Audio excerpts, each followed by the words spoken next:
Well, today I'm so excited. Thank you for joining us. I'm interviewing a dear friend of mine, G, and my name is Michelle Love. And what I do is I'm a trauma-informed wellness coach, self-defense instructor, fitness trainer, and I got a degree in psychology. And the work I do, because I love to do work for women, for empowerment, is I support women feeling deeply seen in life, feeling empowered, and also being able to transform emotional blocks within themselves so they can feel as strong as possible within their body and with what they bring to the world in their life.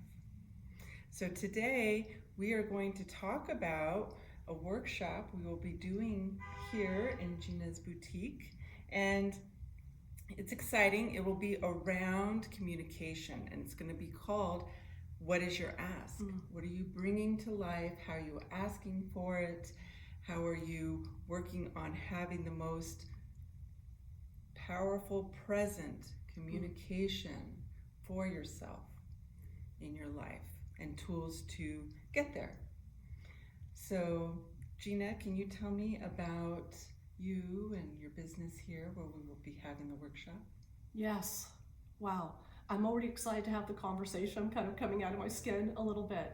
So first of all, Michelle, thank you. Thank you for the ask, and thank you for being part of the showroom. I really mean it. It's going to be very exciting and tender at the same time. So we're here at 355 Healdsburg Avenue in the heart of what I call my little big town, which is Healdsburg, California. And we're on the square. The store, the boutique, is called the Showroom by G, and I'm the G in the Gina. The back of the store, which you can't really see right now, we're creating that living room hub. I call it the Grit and Grace Hub for women, about women who persevere and want to learn or want to be a part of an intimate conversation and setting around women's wellness that's authentic. Kind of come as you are. We really do two things, and that's mindful clothing, and that's classes, again, for women about women's wellness. So this is something pretty exciting, and we're going to be kind of building up for the launch when we finish the back of the store. My passion is helping women with stress management, and I kind of coined this: less stress, more joy. Wear it well. Yes. Not only through the outside, but the inside job. It's a little bit of both. Yes. And I think it's about the big B for balance. And aren't we all looking for that? Oh, absolutely.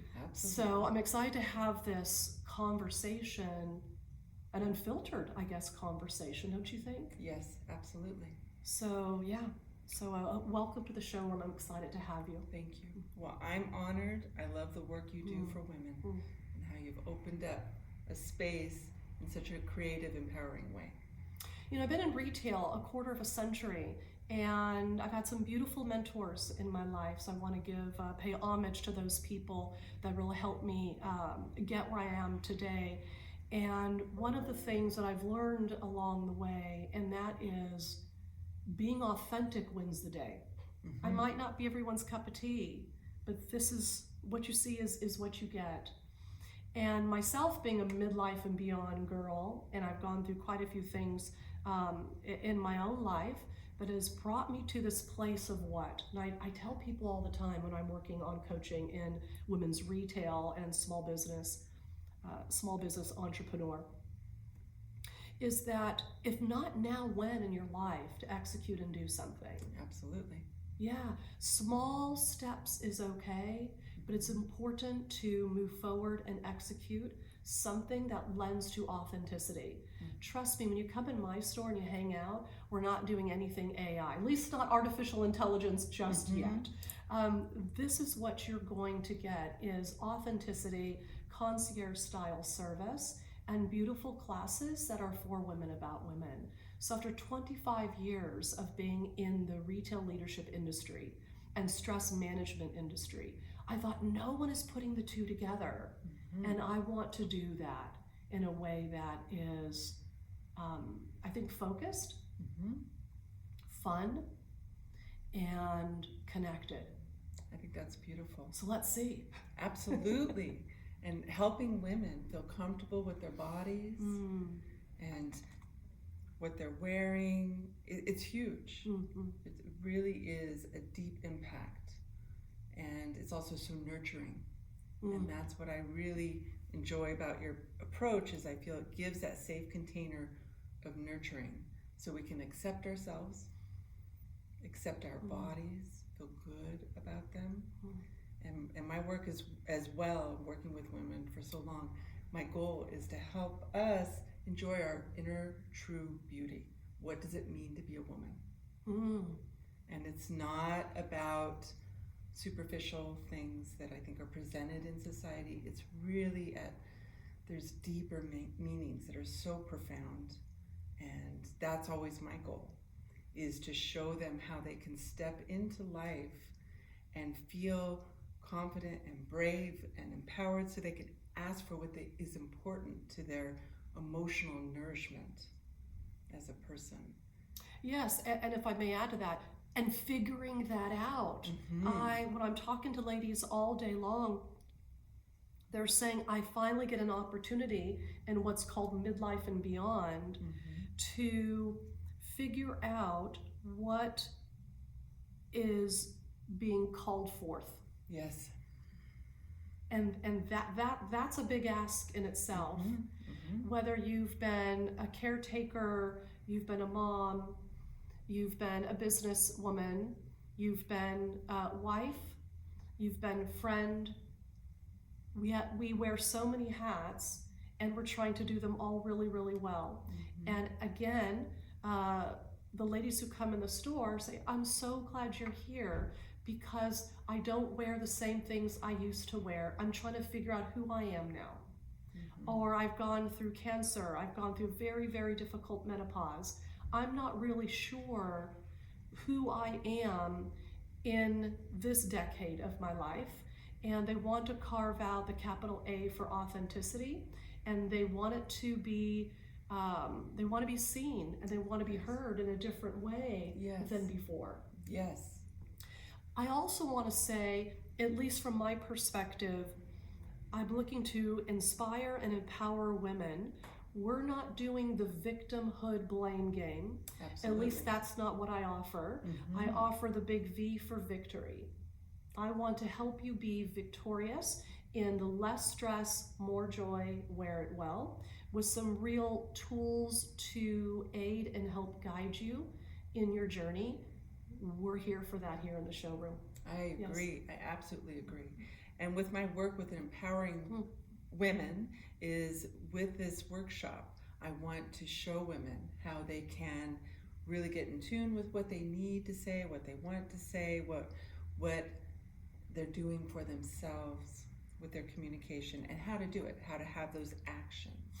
So I'd love to share something, what I noticed within myself with communication. And one of the reasons I started working with this type of system with my own desires in my life was, I noticed that in my body I felt very uncomfortable when people came into my space in a way where I didn't feel, they felt intrusive, and I did not. You mean in your physical space, as people are coming closer to your body itself? Both physical and even verbal. When I felt people were really intrusive, that I noticed I got this sensation in my body that I felt really uncomfortable with it, and I didn't know what to do with it. I noticed I had this internal belief that I had to put up with this situation, and that I honestly did not know a way to change it and shift it.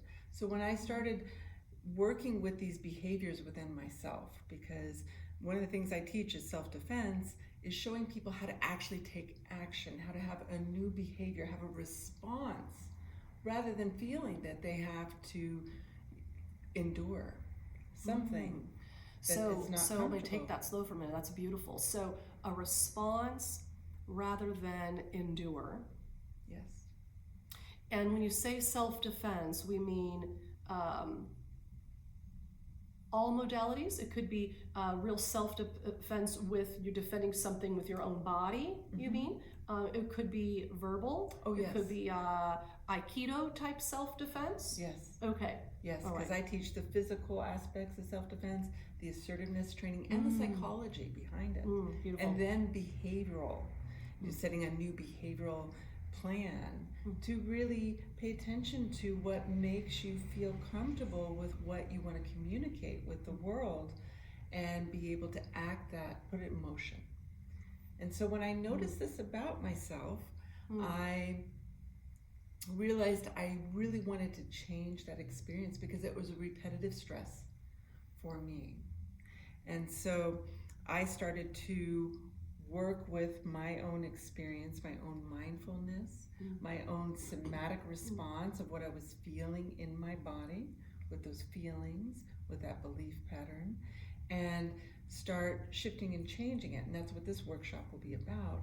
So what I would like to do is just do a practice with some breathing, where we connect with our body, just so we can really feel in our body for a moment, and then talk more about communication, because we get somatic cues just within our body of how we're feeling when we need to speak up, when we're not speaking up. Because in that moment when I wasn't speaking up and I felt I had to endure a very uncomfortable situation, I felt constriction in my body.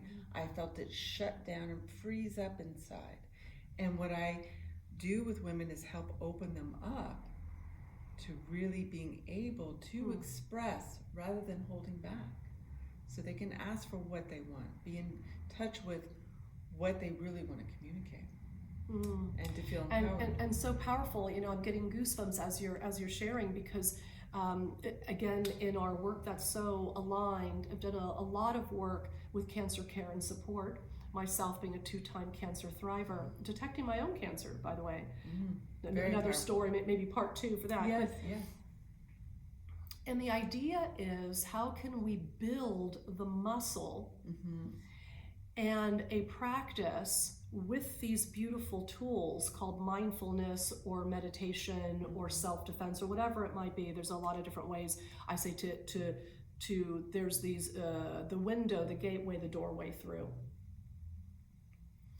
But I will say that the idea can be so simple, it's difficult, so easy, it's hard. It's almost like a duality. You know, when we tell somebody, and again, teaching hundreds of people or sharing the practice of mindfulness, meditation, somatics with hundreds of people, it is oftentimes they don't even know where in the body. And I say location, location, location. Yes. Ask yourself the question where. Let's, you know, when people are suffering, the offering I like to give, I've been there, done that myself. Asking self, to your point, where in the body do I feel, do I sense the felt sense of, let's say, constriction? Where, location, sternum, where, middle of the chest. Absolutely. Maybe it could be the shoulders, Or the lift, stomach. your tummy, sure, the gut feeling, the intuitive side, whatever it is. But I love to do this practice with you.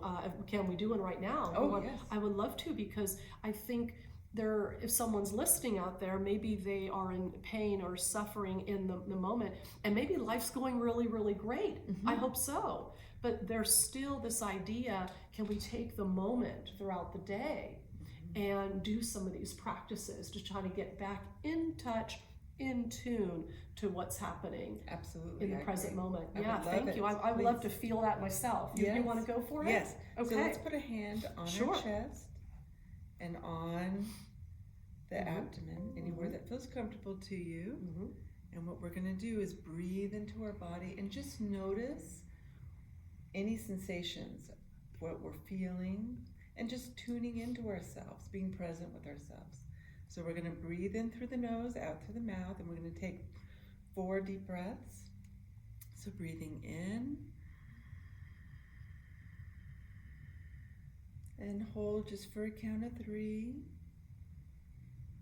Exhale fully through the mouth.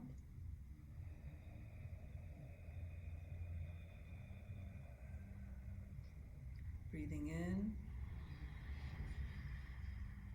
holding for a count of 3, exhale through the mouth. 2 more breaths, breathing in, holding, and exhale. And last time, breathing in, holding, and then exhale.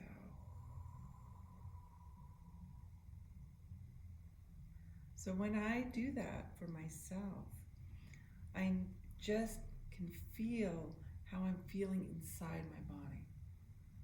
And when I do just a few minutes of that every day, it allows me throughout my day to be more present. So when there is some sort of constriction that comes up, or I notice I'm holding stress, I can start articulating what is going on. But if we don't notice, if we're not connected with our body to begin with, oftentimes we don't even notice. And we're just thinking, we're in our head, but we're not checking in with the experience of our body. And so when we look at communication, noticing in life when our body is telling us that we need to ask for something for ourselves. What are the feelings? What are the experiences I am noticing that give us those clues are so important. And when we tune into our bodies, that can be our way of starting to notice that. May I interject? Yes. I love that, the idea of noticing when life tells us. I think we're doers. I do too. Yeah, so my instinct, and again, not just instinct, but we can see it, that we are doing, and we forget about being. Absolutely.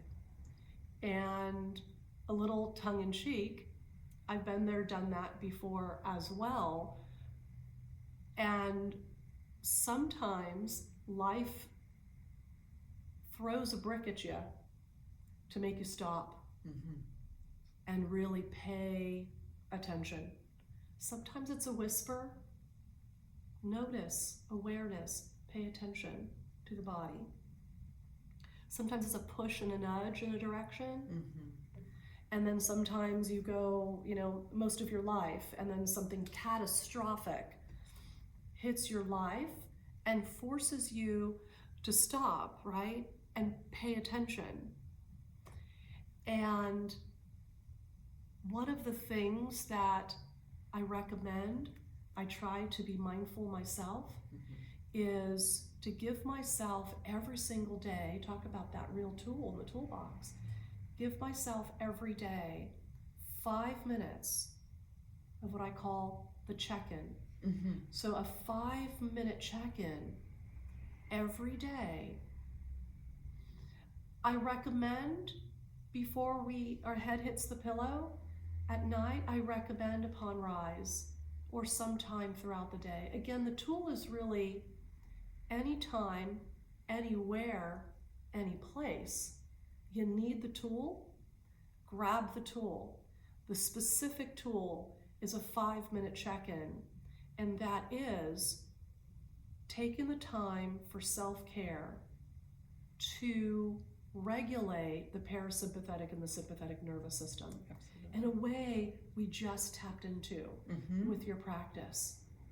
And there's breathing techniques, because being trauma informed, I can actually show people breathing techniques to regulate the nervous system, because trauma therapists, there's several techniques that they utilize to regulate the nervous system, to allow us to be present with our body, and to complete the trauma loop. So however you want to label it, trauma, stress, but to regulate our nervous system in a way where we feel like we have overcome that stressful trigger, that stress that just kind of made us feel uncomfortable, that threw us off, but having ways to resolve that, I think, is so powerful. And doing the mindful techniques, I agree with you. I love to do it throughout the day and the morning and the night, as much as I can, to sit, often in my car, just sit and breathe. You know, it's really interesting. You know, I had someone give pushback on this, and I probably didn't do a good enough job in a class I taught. One of the things we do in the showroom for the next few weeks, as we're building the hub in the back, called the Grit and Grace Hub in the showroom, is Tuesdays, Touch Base Tuesday by RSVP. We do mindfulness and meditation. I call it the best happy hour in town, in downtown Healdsburg. It's beautiful. And that is, you pop in as you are, you kick off your shoes, we'll save a cushion, a cup of tea for you, and you land in the back of the store, oftentimes really wound up from working all day. Remember? Doing, tasking. And now my offering is a moment. We do a 5-minute check-in.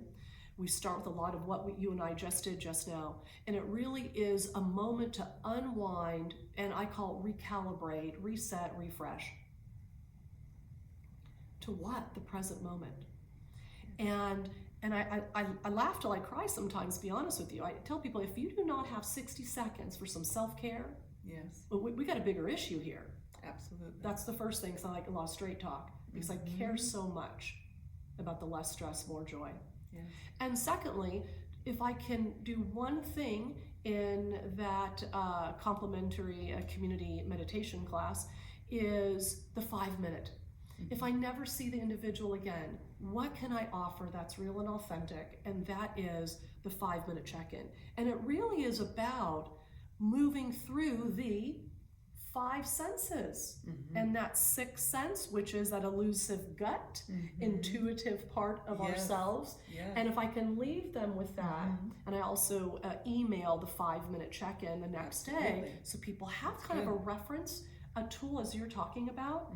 So whether you are in the car, you are having a difficult conversation, everything from working with a nurse who you would think understands this stuff, but they're caring so much about other people, sometimes they don't have an opportunity to take that 5 minutes or 60 seconds for themselves.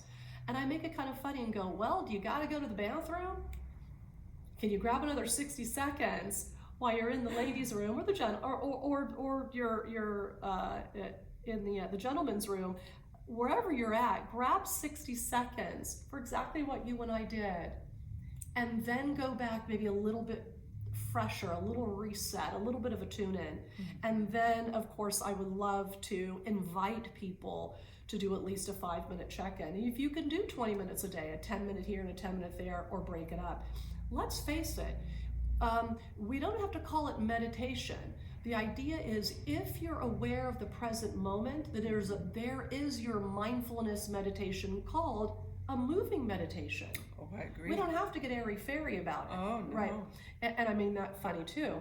But I think however you need to pick up the tool and grab it and make it your own, go for it. But we're here to support you in that journey in the showroom. And I know that's exactly what your good work does. Thank you so much. Yes, I really agree. And it's funny that you brought up the bathroom, because I do often tell people, I think we get so kind of programmed and stuck within ourselves, where we have to interrupt the moment sometimes and take that space to notice. So like this workshop will work on noticing when there's kind of noticing what you want to change. Usually we just start with one thing, but just noticing, oh, I always feel stressed out when this comes up, when I'm interacting with people and I don't know how to communicate it in a new way. So sometimes you need to leave the moment, get out of the space, collect yourself, do some of those techniques you're talking about,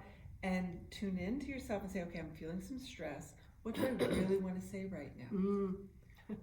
And what do I want to say? Not worrying about maybe trying to please the other person, trying to want them to validate what I'm saying. Just really, what do I really want to say here? What feels authentic? What feels really being true to myself feels the most empowered. And I think this leads to all kinds of physical well-being because it's so connected. I think when we hold back what we really need to and want to say and being able to express our boundaries, you can feel this in your body. This wears down on our physical well-being. So it is so vitally important to be able to express. But I think oftentimes what I teach people is how to develop the plan, how to notice what's going on in their body, and also how to develop a plan and all the mindfulness, but also rehearsing it in their mind. I would do this when I was driving. A lot of the time I would just imagine how it would feel in my body to say that new plan that I had decided upon to handle that situation that I used to not know how to react to in a way that took care of myself. But doing that, sometimes you really have to leave the room for a moment because it takes time to get used to doing this. And so sometimes leaving when you're feeling, excusing yourself, make an excuse, I gotta go to the bathroom, or I gotta take this call or whatever, go around the corner, take 5 breaths, and then just kind of tune in, take some time for yourself, and then go back and maybe try again, maybe do that plan.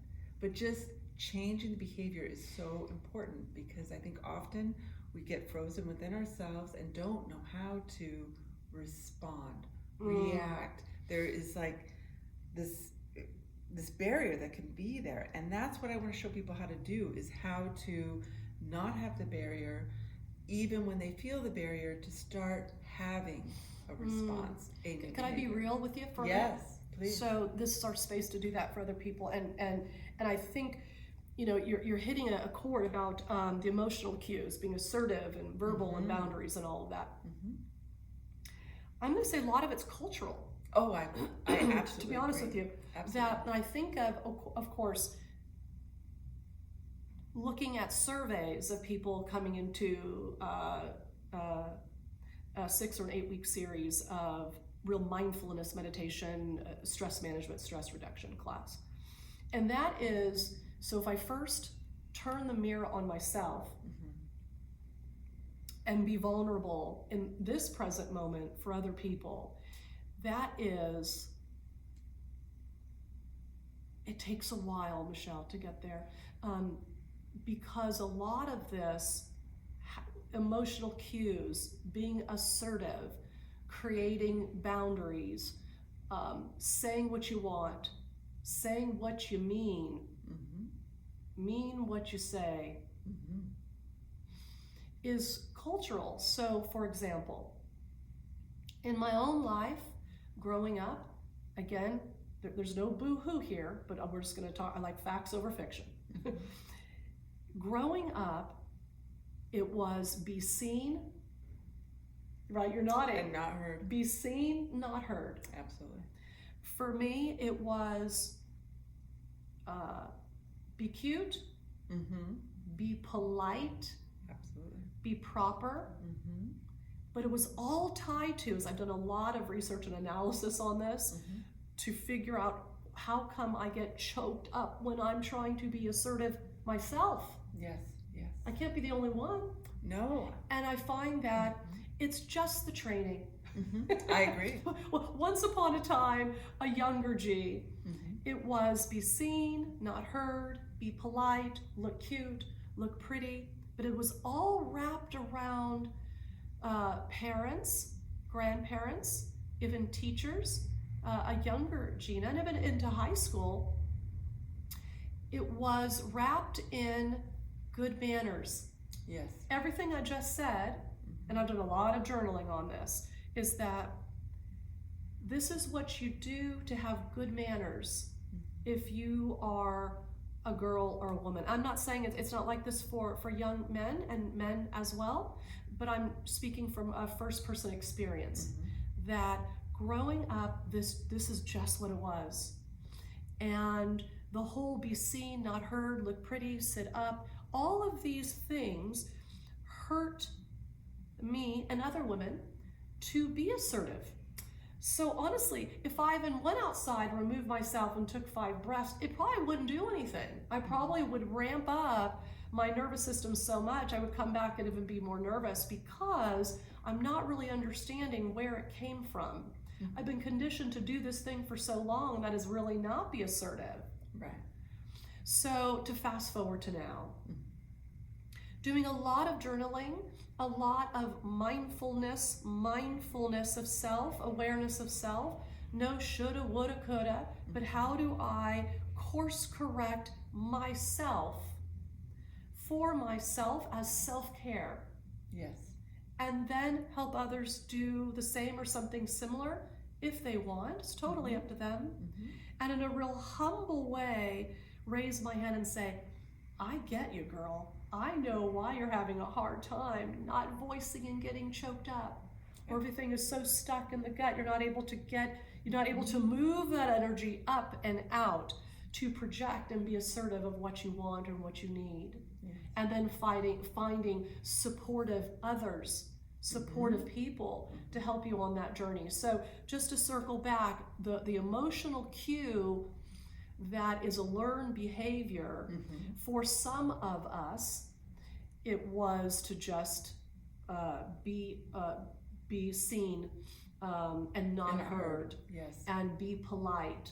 And here's the definition of being polite. Right. So it's so hard to even work on being assertive. And at some point in time, I'm going to say midlife and beyond, go, wait a minute now, something's not working. Right. There's that whisper, there's that nudge I talked about, the brick that falls on the head, or things start to shift and change and you go, you know what, whatever I've been doing in the past isn't working for me. I need to figure it out and hopefully find a way, find a better way, find a more skillful way.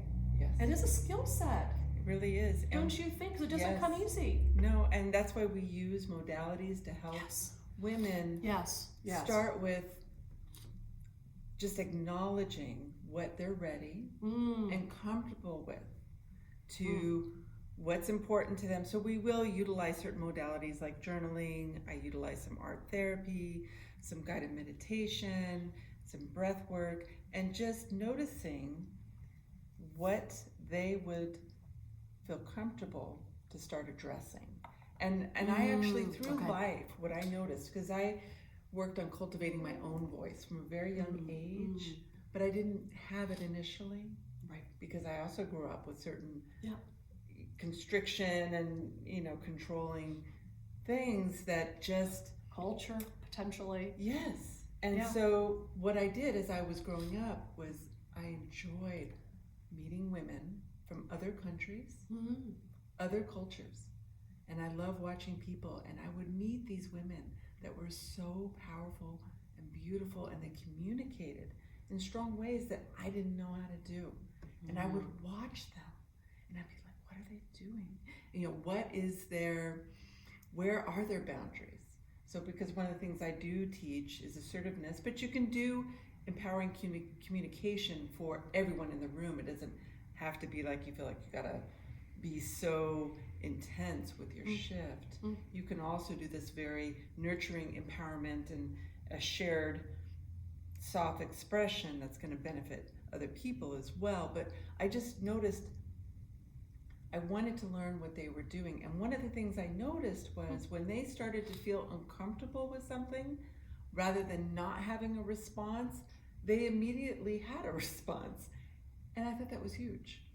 And so I noticed other cultures, there was more permission with the expression that when they felt uncomfortable with something that was going on, to have a reaction, have a response, say something, call it out, even if they did it in a soft way or however it was happening. I was very impressed with how different their expression was.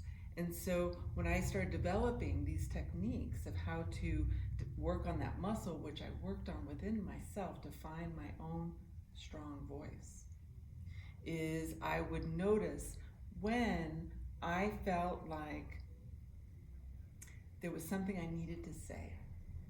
I felt it in my body, or I was saying something and in my mind I was saying, that's not really what I want to say. And I'm saying this to be validated by the other person. I'm saying this because I want to be polite. I'm saying this, and in that moment, in doing that, not only was I not being true to myself, but maybe I was doing something that was going to make me feel tired later because I was overcommitting. Sure, sure. And I wasn't taking care of my own energetic needs of how much energy I had for that activity. And I wasn't allowing myself to say what I really needed to feel like I'm taking care of myself. And so looking at all these issues, I really had to get real with, if I always care about what everyone else is going to think of me in that moment, then I'll never get around to truly taking care of my well-being. Well, I think, one of the things that you and I briefly talked about, I'm pretty sure, is the whole idea, to your point, is the people pleasing.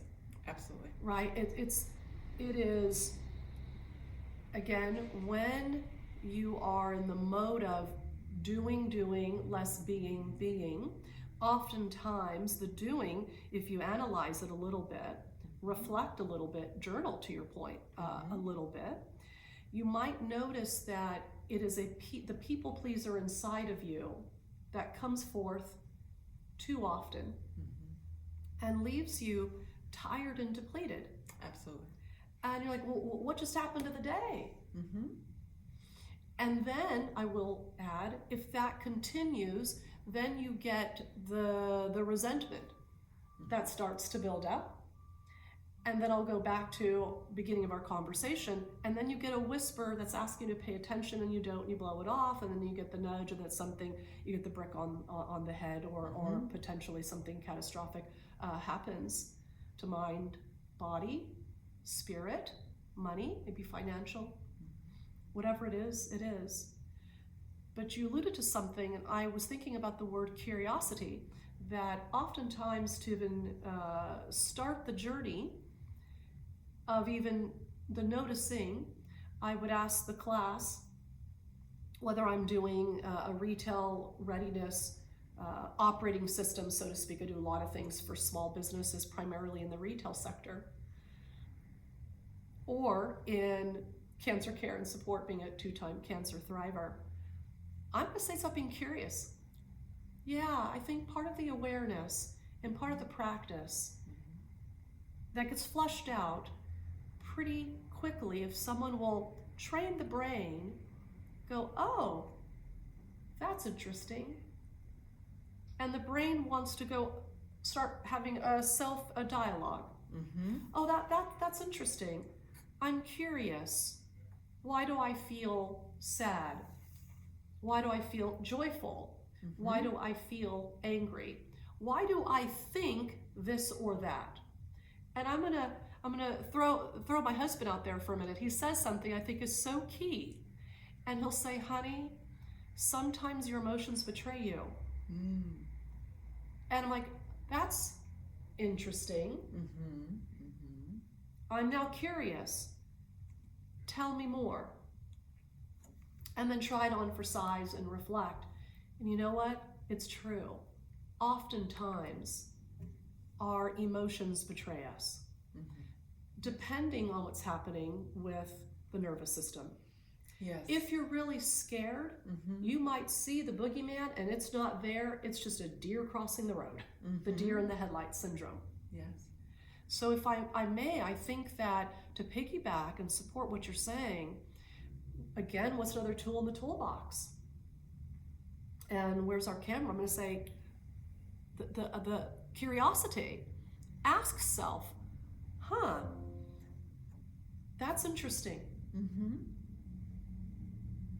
Is that true? And if I just land that right there, again, that's really simple what I'm saying. It's hard to do when I feel into what other people might be thinking and feeling right now, or where they're hurting or where they need to grow. But I will say again, the idea is, in order to get that muscle lubed up and to work, the whole idea is be curious about your own awareness. Be curious about your own awareness. And then I would say, ask yourself the question one more time. Is it true? Are my emotions betraying me? That person doesn't like me. Is it true? Maybe they just had a bad day. Yes. I mean, do you know what I mean? Oh, I do. We But go see, down the rabbit hole of these things. How are we going to help people with that? right. Yeah. Well, the thing is, they're not coming from self. Mm-hmm. So in that moment, when they're worrying about how someone's perceiving them and seeing them, that's why I said with communication, for me, I had to really get over worrying about the other people and trusting myself, trusting I'm a good person. It's really important to me to put the best foot forward. And even if I communicate in a way that doesn't work for everyone in the room, I have to think of myself first. Because when we are really coming from a place of integrity, being authentic, that's what's going to bring the beauty to our connection with these people. I agree. And again, in this beautiful exchange that we're having right now, I have to, I'm thinking about the hundreds of people that I've taught, as well as female entrepreneurs. Yes. Again, culture, and sometimes in life, we are looked at as being selfish for thinking about ourselves, right? Ourselves first. Something does start to shift in midlife and beyond, and we start to go, oh, no. I've been there, done that. I deserve a seat at the table now. Absolutely. Doesn't that feel amazing just to say that? Yes. I deserve a seat at the table now, whatever that table is, whatever that seat is for you. Back to integrity. Find your seat and lift and sit with dignity, whatever that means for you. Absolutely. And there's a lot to hold in that space there. But if we can start to work on real, authentic self-care, find the voice and all of the other things that we talked about, and if I can add, and if you're doing that for self, let your cup runneth over for other.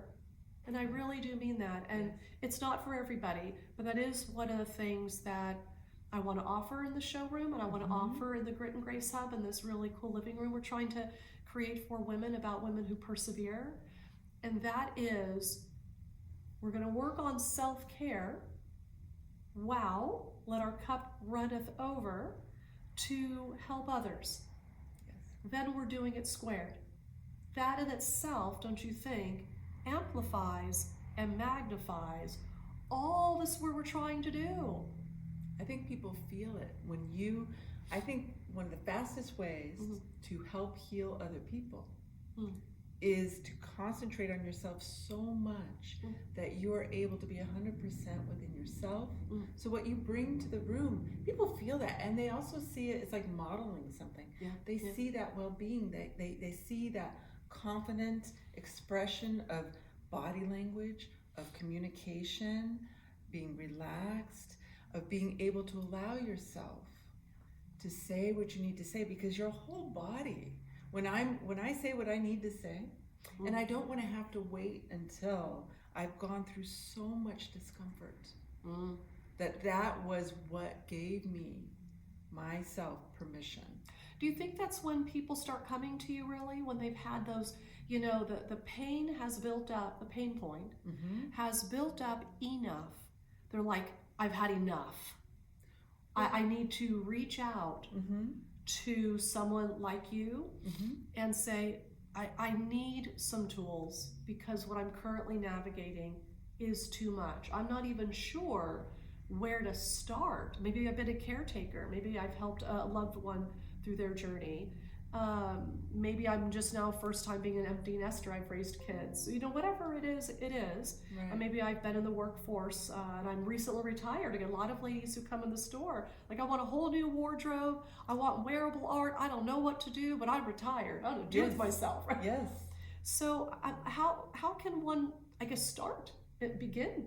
They come to you, and what is really step one, stage one, especially if we're going to be doing something as lovely as we're hoping to put together here in the showroom in the hub?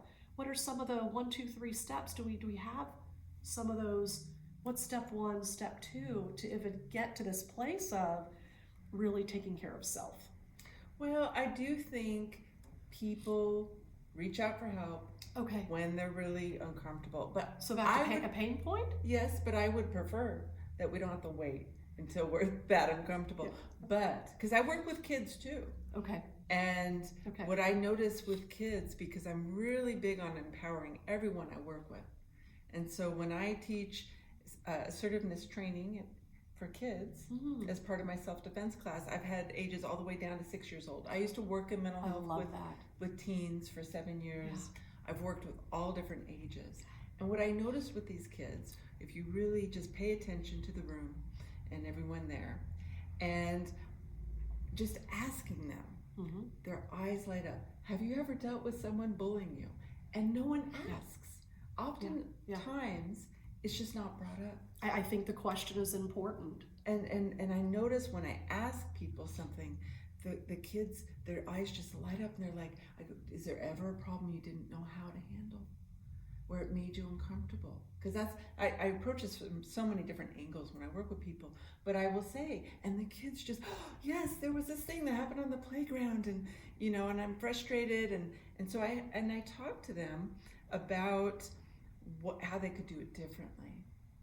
And then we do mindful techniques about how they can, pay attention to their body, and when something starts to feel not okay, how they can start approaching it. And so these steps are, yes, I think there's a pain point, but it can be addressed at all ages. But I think communication and reaching towards people, seeing what needs to be said, what needs to be addressed is so powerful. You can help so many people working on communication within yourself. And this expression is modeled for our kids, it's modeled for our adult children, it's modeled for everyone we come in contact with. It is so profound because I think there's a lot of non-communication that isn't the healthiest emotional way to carry these interactions and how they sit in our bodies. I love what you're saying, and I'm it's another one of those laugh till you cry, because I get so excited when you're working with I call them the come-uppins, the ones that are younger than I am. And how can we be a mentor almost, right, in a really gentle way? And I think, all of the classes that I've taken, all the certification, I just took this beautiful class with Harvard that I was so grateful to be accepted, doing the 6 pillars of lifestyle medicine, the things with mindful schools and MBSR, mindfulness-based stress reduction, with UMass. And I think about all of the curriculum, all of the learning, all of the studying, all of the doing that I've done. And can I tell you, at the end of the day, it really is about these simple questions. Yes. You just asked a couple of simple yet profound questions.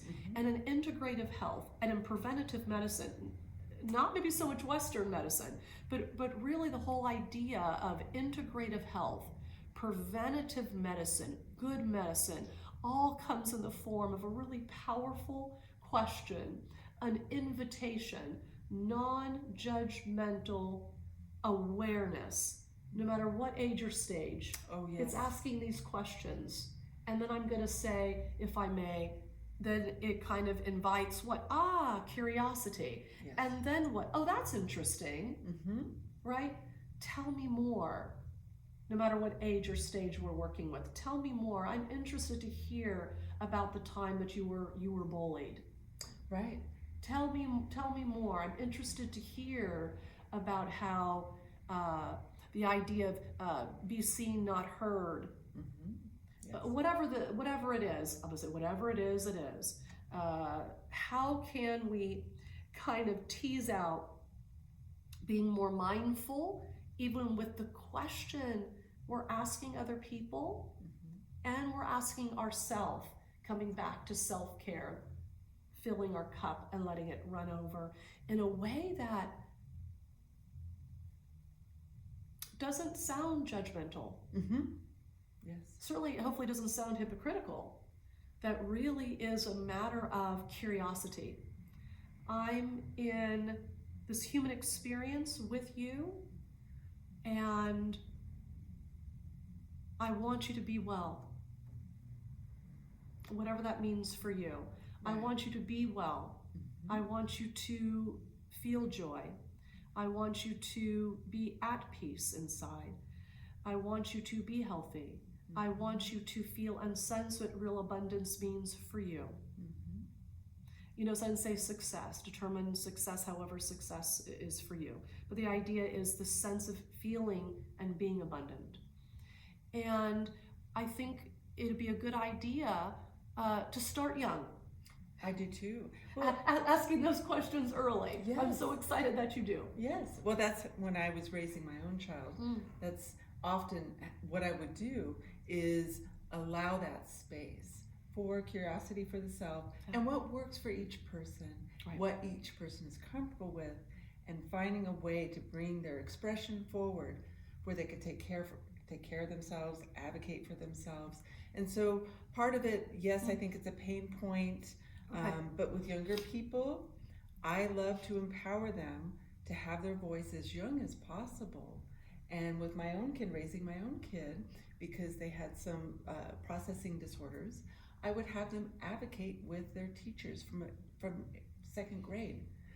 And I would say, Beautiful. I could talk for you, and I do that at times, but you are going to be there all day. And if someone's not listening to you, and my kid, so brilliant, I'm so proud of my kid, they were just naturally so brilliant, but they knew what they needed, what helped them learn. They had a good trainer.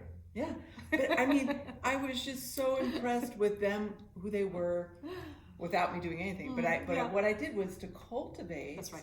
You know what you need to help you learn. You need to sometimes even educate your teacher, and keep asserting it until they listen to you, until they get it, and keep showing them how they can support you.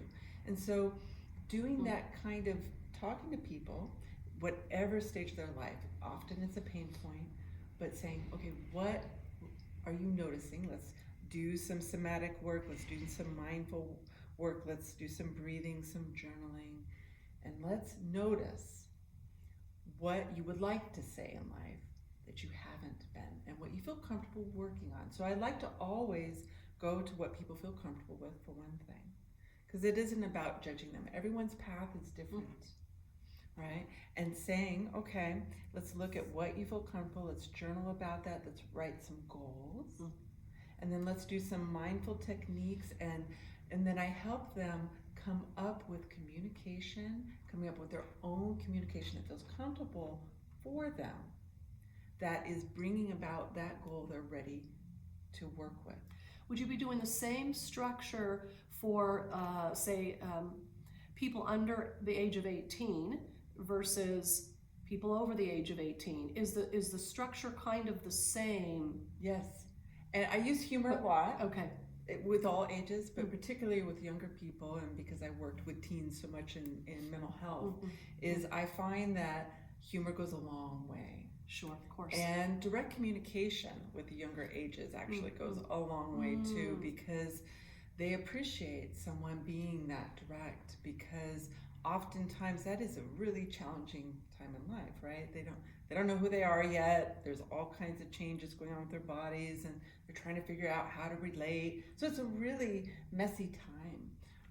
It is, but I also think that, and again, working with a lot of people in coaching small businesses in retail, or in doing a stress management class, it really, I think at any age or stage, in some form, we're looking for leadership, Yes. discipline, communication, and connective tissue.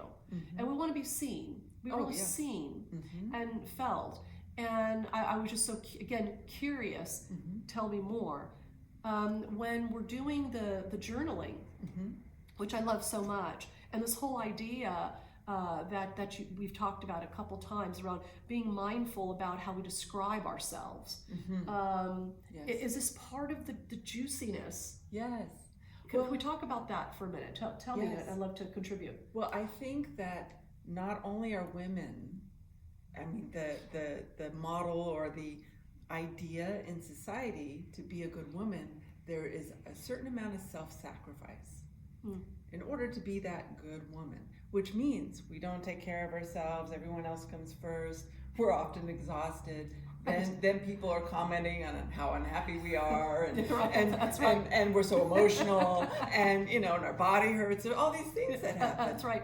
And we need more estrogen. Yes. And we're depleted. Yes. That's a whole We're other hysterical. story. Yeah. All these labels. Ladies, we are going to be talking about HRT, good hormone replacement therapy, Yes. midlife and beyond. We're going to have Yes. some beautiful experts.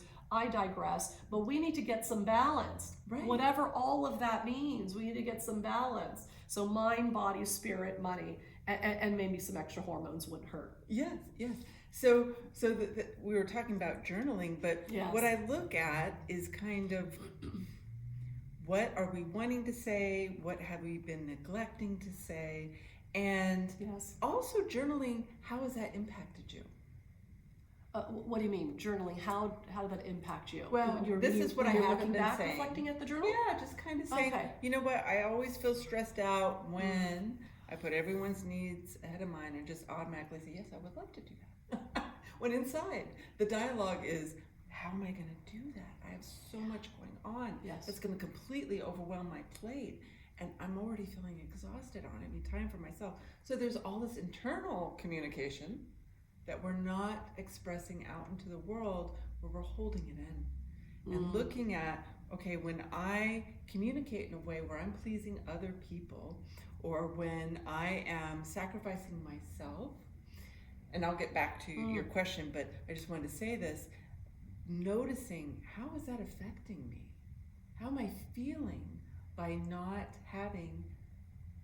saying what I really need, whether it's a boundary or saying, you know what, actually, I'll do it next time. Next time around, when that project comes up, I'd love to help out, but I know right now I have so much going on that I just want to send you some love and support and say, I think you're fantastic doing what you're doing, but I realize I'm going to take some space for myself. Sure. I mean, being able to own that is so powerful, but to be mindful how we describe ourselves. Yes. And that is a really good journaling exercise, is I do find that within our society, it's a little encouraged sometimes to put yourself down when you're a woman. To say, oh no, thank you, like give that power almost to the other person, like you have to acknowledge the other person more. That's interesting. Right? Not being able That's to take the compliment, not being able to really receive, learning to receive. And just that we're always giving, and thinking of everyone else first, and maybe, supporting them first, thinking of their emotional well-being first. How often are we working on receiving?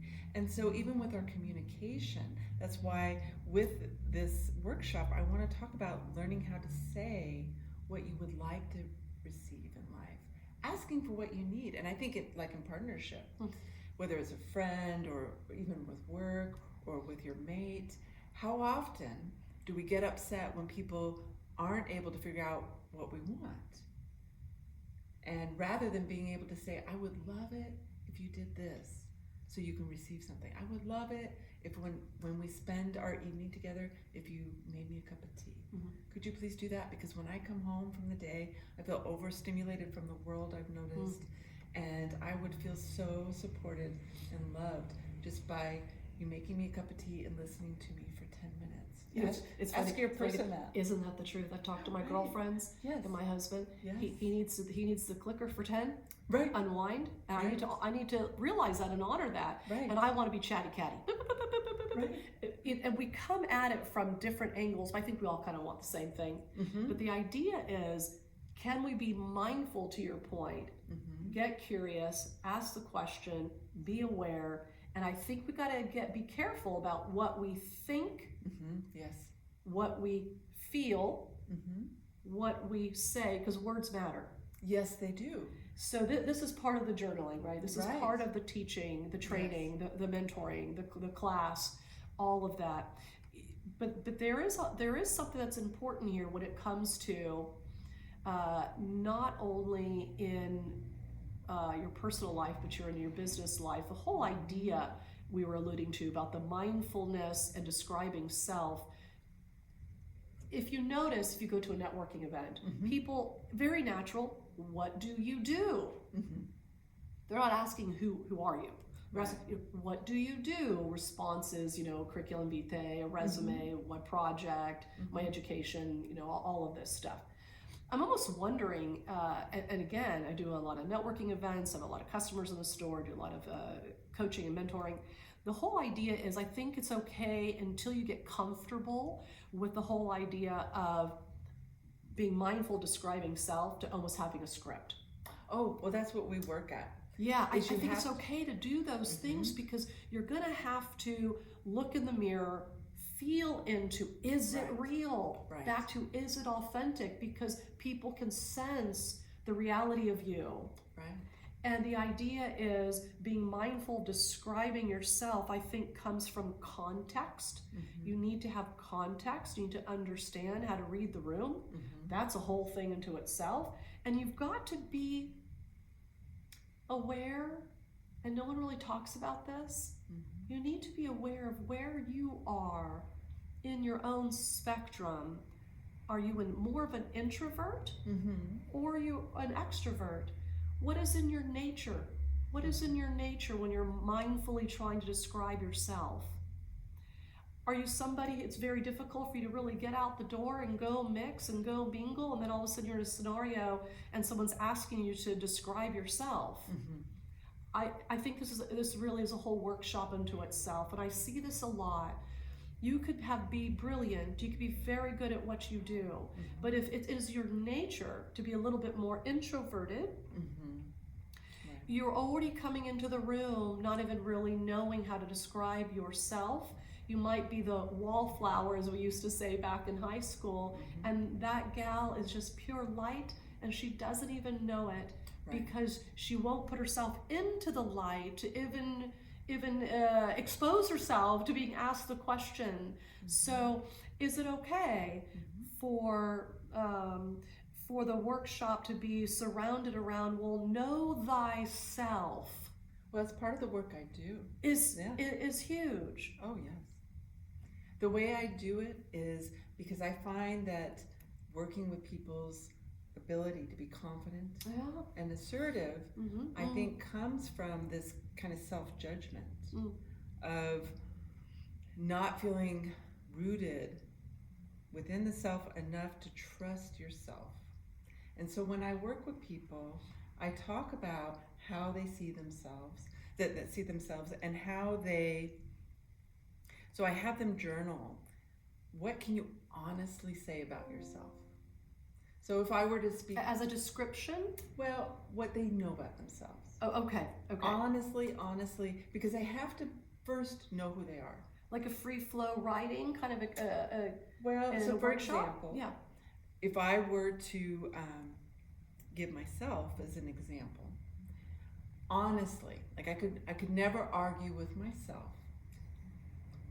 If I know that I'm incredibly honest, I always try to put my best foot forward, and I have extremely strong integrity, and I'm very loving. If I look at those things, that's an amazing list. And so what I do is I talk to people, like, honestly, what do you know? Are you nurturing? Are you really loving? Are you kind? Are you intelligent? And I will say, I love what you're doing, because the question would be, when you think of the nature of you, land it on paper. Yes. And I talk to small business owners, and I would help them formulate the idea as they brain dump. I said, please come and brain dump.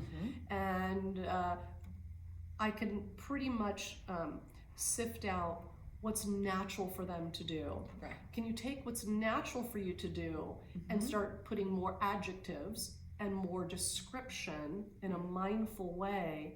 So whether you're an introvert, middle of the road, extrovert, you're going to be able to land something that's lovely for you, that's authentic for you. Whether you are meeting someone for the first time, you need to do a guest speaking event, you're going to a cocktail, you're going to a network, or whatever, fill in the blank. And I'm almost thinking that part of this exercise or workshop is really about context. Where do you need to deliver? Yes. Right? If someone asks you, what do you do, or describe yourself, or whatever it is, in a mindful way, would you say it's really rooted in the nature of you and what is authentically you. You just gave beautiful descriptive words of what is authentically you because you know yourself. Well, the reason I do that is I think the block for people is they don't trust themselves to have the voice. And so in getting really connected To voice. to these beautiful qualities of themselves, so they can have trust. They can see the beauty and the depth within themselves, so that when they speak, they don't have to have all this other mental worrisome judgment or baggage. The noise. That gets in the way. It's the mental noise that could, it's the chatter in the brain. I call it the monkey mind, and you go from one banana tree to the next, and you are just trying to figure out your grounded space in the present moment. And I have seen clearly that with practice and then more practice, this muscle and this skill can be formed. I wasn't that great at it either, coming from a background where you were kind of trained up. I had a beautiful, beautiful family, but my dad was ex-military, quite strict. He was very much a numbers guy. He was in the construction industry. He saw things as a real box, and a real disciplinarian.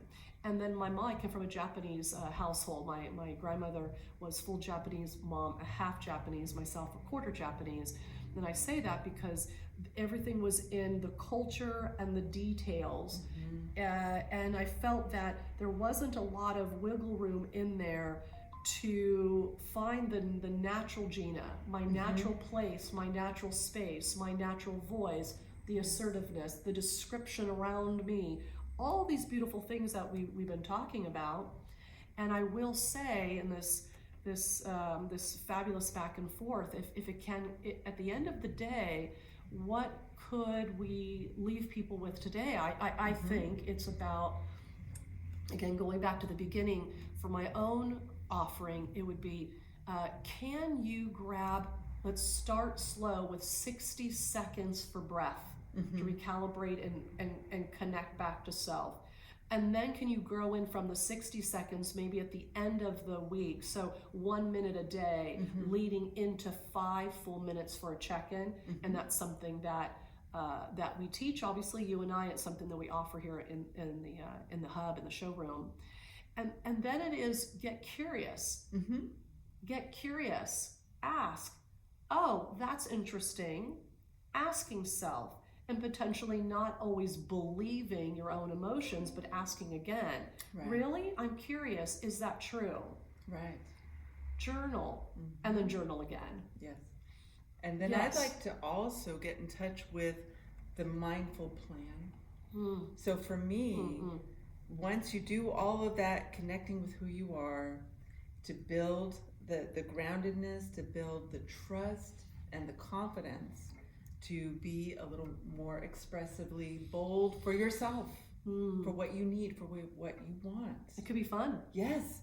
And then once you have that, you can develop a plan. So my big thing is behavioral modification. Give yourself a plan. So what I show people is, let's now tease out what you would like to say, coming from that place of trusting yourself, that you know you're coming from a good place, because sometimes I think people feel like they just don't feel good about themselves, or they have been put down when they have expressed power in the past, or whatever it is. There's like these judgments that can really block the situation. Maybe you really have been bullied. Yes. Maybe there is chronic trauma. Yes. Maybe you have been abused. Yes. Maybe there is domestic violence. Yes. Maybe it is maybe we can keep going down, down the rabbit hole. But it sounds like there's real tools. Yes. There's tips and tricks. And it's going to be practice, and not be afraid to ask those provocative questions about yourself first, to give yourself the extra dose of compassion. Yes, absolutely. We probably all need a little bit more of that. That could be that little thing, the whole practice around loving kindness. Practice sounds airy-fairy, but the science is really clear. You want to start there. You want to feel into the heart. not just what we think, but dump down to what we feel. And that's partly why we hold the heart and we hold the tummy, right? So it's about feeling somatically into oneself and kind of starting somewhere that almost even feels a little bit maybe agitated, a little uncomfortable. I'm thinking as people start this journey. Yes, they will go through a whole cycle of things, because I think there is the pain point of they feel uncomfortable with something, and acknowledging that is some work right there. Just noticing and acknowledging, and sometimes, you know, we have some sadness connected with that. I mean, like, wow, I wish I would have been able to say that, but we can't judge it because we all do this. But what we can do is shift it and change it for the future, because all of us have things that we've been overcoming, and that is just common ground, and having that understanding for yourself. And when we do this for ourselves, we help other people that we love, and everyone that comes in contact gets to witness our powerful expression. However we've decided to share it with the world, people feel it and they can model it, and sometimes they're like, wow, she said, I can't believe she said that. That's so amazing. I've always wanted to be able to say that.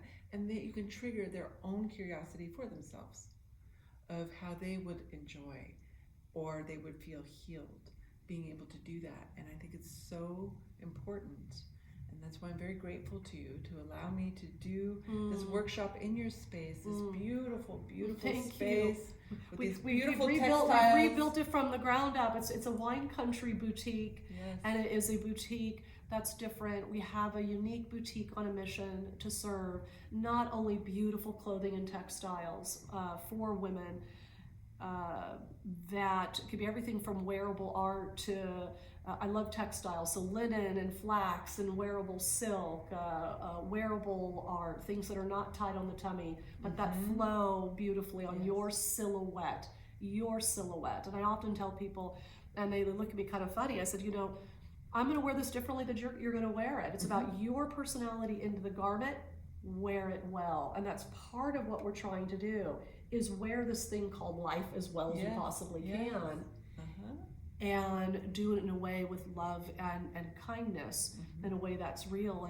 And what I love to do is the STOP acronym. And one of the tools in the toolbox, going back to everything that we've said, we've covered a lot of ground, is that today, if we can give someone one tool, I would love to. Can I?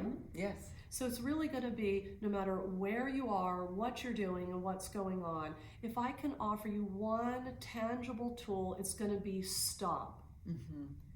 And that acronym is going to be for just stop.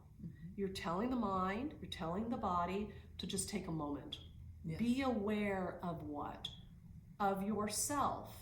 And the T, capital T, for, okay, what's next?